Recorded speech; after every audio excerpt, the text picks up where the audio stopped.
నమస్తే. ప్రస్తుతం మనం ఇందిరా పార్క్ ధర్నా చౌక్ వద్ద ఉన్నాం. ఇక్కడ నిరుద్యోగుల ఆవేదన సభ అని చెప్పేసి ఒక పెద్ద సభ ఏర్పాటు చేశారు. సో ఇక్కడ నిరుద్యోగులకు సంబంధించి ఇంకెప్పుడు నోటిఫికేషన్స్ ఇస్తారు అని చెప్పేసి ఒక ప్రధాన డిమాండ్ పెట్టుకొని ప్రభుత్వానికి అల్టిమేటం ప్రకటించారు నిరుద్యోగులంతా కలిసి. సో మాట్లాడదాం. మనతో పాటు కల్వకుర్తి కంటెస్టెడ్ ఎమ్మెల్యే ఒక నిరుద్యోగి వినయ్ విప్లవ్ మనతో పాటు అన్న చెప్పండి అన్న, ఏంది అంటే నిరుద్యోగ ఆవేదన సభ అంటే ఎంతమంది సింహ గర్జన ఆ గర్జన ఈ గర్జన పెట్టిరు, ఆయన ప్రభుత్వం స్పందన లేదు. ఇప్పుడు ఆవేదన సభ అని పెట్టుకురు. సో ఇప్పటికైనా ప్రభుత్వం స్పందిస్తుంది అనుకుంటారా? ఖచ్చితంగా స్పందించాలి. ఎందుకంటే ఆవేదన మా బాధలను ఇట్లా అర్థం చేసుకుంటారు అని చెప్పేసి ఇప్పటి వరకు ఎవరైనా పెట్టిరా ఇట్లా ఆవేదన? తెలంగాణ వచ్చిన నుంచి ఇప్పటివరకు ఒక్కరైనా ఇది చేసిరా? ఈ రోజు మా ఆవేదన ఇట్లైనా పెడితే కనీసం అర్థమవుతుంది అని చెప్పేసి ఈ రోజు ఈ విధంగా చేసినాం. కనీసం ఇప్పుడైనా ప్రభుత్వం స్పందించి సిగ్గు శరం మానం లజ్జ అంటారు కదా, ఇలాంటి వర్డ్స్ యూజ్ చేయొద్దు. చదువుకున్న యువకుడిగా నేను కానీ ఈ రోజు యూజ్ చేస్తున్నా అంటే ఎంతో మంది ఇప్పటికి 20 మంది దాకా నిరుద్యోగులు చనిపోయారు. నీ రాహుల్ గాంధీ చిక్కడిపల్లికి వచ్చి మాట ఇచ్చిండు, మీ బుడాల బుచ్చియాల మాటలు నమ్మరని చెప్పేసి ఈ పెద్ద మనిషిని తెస్తే నాకు నేషనల్ ఫేమ్ ఉంది కాబట్టి ఈయన తీసుకొస్తే నమ్ముతారని చెప్పేసి నమ్మించిర్రు. యువతను మొత్తం వాడుకున్నారు, 40 లక్షల మంది యువతను వాడుకున్నారు. వాళ్ళ ఇంట్లో ఓట్లు వేసిర్రు, ఇలా గద్దెనెక్కిరు, గద్దెనెక్కి మమ్మల్ని దొక్కుతున్నారు. ఇలా కనీసం ఇప్పుడైనా స్పందించి జూన్ 2 వరకు అయితే మా నిరుద్యోగం చేసి పిలుపునిచ్చారో 2 వరకు ఆల్ నోటిఫికేషన్స్ అన్ని ఏదైతే ఉన్నాయో అవన్నీ ఖచ్చితంగా నోటిఫికేషన్లు ఇవ్వాలని చెప్పేసి ప్రభుత్వాన్ని డిమాండ్ చేస్తున్నాం. ఆల్రెడీ ప్రభుత్వం ఇప్పటికీ ఏజ్ పెంచింది, 44 సంవత్సరాలు 34 ఉన్నది, 44 పెంచడం అని రేపు నిరుద్యోగులకి నోటిఫికేషన్లు కూడా ఇస్తామని చెప్పేసి కూడా ప్రభుత్వం చెప్తా ఉంది కదా. వాళ్ళు ఇస్తామని చెప్తారు, త్వరలో అంటారు. చిన్నప్పుడు మనం చూసింటాం కదా, ఒక రిక్షాకి సినిమా త్వరలో మీ అభిమాన హీరో, త్వరలో మీ అభిమాన హీరో అని చెప్పేసి ఆ విధంగా వీళ్ళ పబ్లిసిటీ ఉన్నది తప్ప దాన్ని ఇంప్లిమెంట్ చేసింది లేదు, దాన్ని నోటిఫికేషన్ రిలీజ్ చేసింది లేదు. నోటిఫికేషన్ ఇస్తా అని చెప్తారు, మస్తు మంది చెప్తారు, కానీ ఇంప్లిమెంట్ ఇప్పుడు నోటిఫికేషన్ రిలీజ్ చేస్తేనే కదా ఇన్ని వేల ఉద్యోగాలు ఈ డిపార్ట్మెంట్లో, ఇన్ని వేల ఉద్యోగాలు ఈ డిపార్ట్మెంట్లో, డిఎస్సిలో, గ్రూప్స్లో, గ్రూప్ 1, గ్రూప్ 2, గ్రూప్ 3 ఇవన్నీ ఉన్నాయి అని చెప్పేసి ఇస్తేనే కదా ఇచ్చినట్టు. మాటల వరకు మీడియా ముందు మాట్లాడి మేము ఇస్తున్నాం నువ్వు మస్తుగా చెప్తారు. మరి మీరు ఇస్తే మేమెందుకు ఇట్లా ఆవేదన సభ పెడతాం? చిత్తశుద్ధి లేని ప్రభుత్వం డైవర్ట్ పాలిటిక్స్ చేసుకుంటా ఈ రోజు ఈ ఆవేదన సభ ఉంది కదా, ఈ రోజు సోషల్ మీడియా ప్లాట్ఫామ్స్ ఉన్నాయి కాబట్టి మీరు వచ్చారు, మెయిన్ ఛానల్స్ వాళ్ళు వచ్చారా? ఈ రోజు రారు. ఎందుకు? వాళ్ళకు ప్రభుత్వానికి లోబడి పనిచేస్తారు కాబట్టి. ఈ రోజు ఇన్ని లక్షల మంది గురించి ఒక గొంతుకై ఈ రోజు పర్మిషన్ తీసుకున్నాం. ఆ పర్మిషన్ కన్నా కనీసం వీళ్ళు 5 గంటల టైం, 5 గంటల కనీసం ప్రశాంతంగా ఏనిచ్చారంటే అది లేదు. ఎందుకు ఇంత భయం? ఏమంటే యువత తలుచుకుంటే ఏదైనా జరుగుతుంది అంటారు. గుర్తుపెట్టుకో రేవంత్ రెడ్డి, రేపు వచ్చే 2028 ఎలక్షన్ల 119 నియోజకవర్గాల్లో యువత పోటీ చేసి ఎలా ఉంటుందో నేను నీకు సవాల్ విసురుతున్నా. ఖచ్చితంగా కొత్త పార్టీ శక్తిగా, రాజకీయ శక్తిగా మేము అడిగేసి ఎట్లుంటుందో 2028లో. అంటే నిన్ను ఒక్కరిని ఓడగొట్టడం కాదు, నీ ప్రభుత్వాన్ని ఓడగొట్టాలంటే మేము బరిలో ఉండాలి.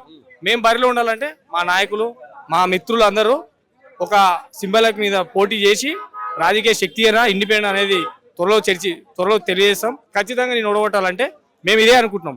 నువ్వు జూన్ 2 వరకు కనుక మా డిమాండ్ కనుక నెరవేర్చలేదు అనుకో, జూన్ 2 తర్వాత మిలియన్ మార్చ్, నిరుద్యోగ మార్చ్ అన్ని జరుగుతాయి. ప్రధానంగా నిరుద్యోగ సమస్యలు ఎప్పుడు లేవనైతే నిరుద్యోగులకు సంబంధించి నిరుద్యోగులు మాట్లాడినా సరే, సో కాంగ్రెస్ పార్టీ కావచ్చు, అంటే కాంగ్రెస్ పార్టీ ఏం చెప్తారు, వీళ్ళందరూ కూడా పెయిడ్ బ్యాచ్ అండ్ వీళ్ళందరూ కొన్ని రాజకీయ పార్టీలు ఉన్నాయి, ఆ శక్తుల వల్ల వీళ్ళందరూ కాంగ్రెస్ పార్టీని టార్గెట్ చేసుకొని తిడతా ఉన్నారు అని చెప్పేసి ప్రధానంగా కాంగ్రెస్ పార్టీ లీడర్ల నుంచి వచ్చే మాట. ఏం చెప్తారు ఆ మాటకి మీరు సమాధానం? మరి ఇంత ముందుకు నీవు అపోజిషన్ ఉన్నప్పుడు మరి బీఆర్ఎస్ మీద కొట్లాడినప్పుడు మరి అప్పుడు మేమే బ్యాచ్, మరి ఆ రోజు కాంగ్రెస్ బ్యాచా?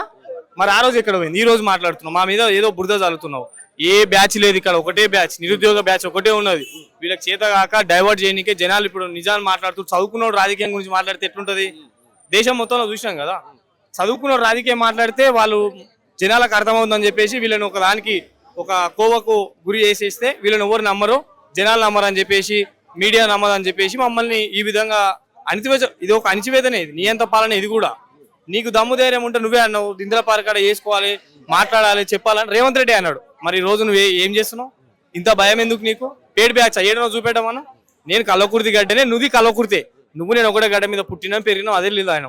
నేను పేడ్ బ్యాచ్ అని ఒక దగ్గర నీకు చూపి ఒక ప్రూఫ్ ఉంటే, నేను నీకు సవాల్ ఇస్తున్నా రేవంత్ రెడ్డి, నేను పేడ్ బ్యాచ్ అనుకుంటే నువ్వు చూపి ఒక ప్రూఫ్ చూపి. నాకు కల్లకుర్తి గడ్డ మీద చూపెట్టే కదా మొన్న నేను ఎలక్షన్ ఇలా వాడి నేను ఎట్లా ఓడగొట్ట నీకు చూసినా నీకు తెలుసు. అది నాకు చూపి, నన్ను ఒక్కరిని అడుగుతున్నా. నేను ప్రజాప్రతినిధిగా అయితే గుర్తింపు తెచ్చుకున్నావు కదా, నువ్వు నాకు చూపి.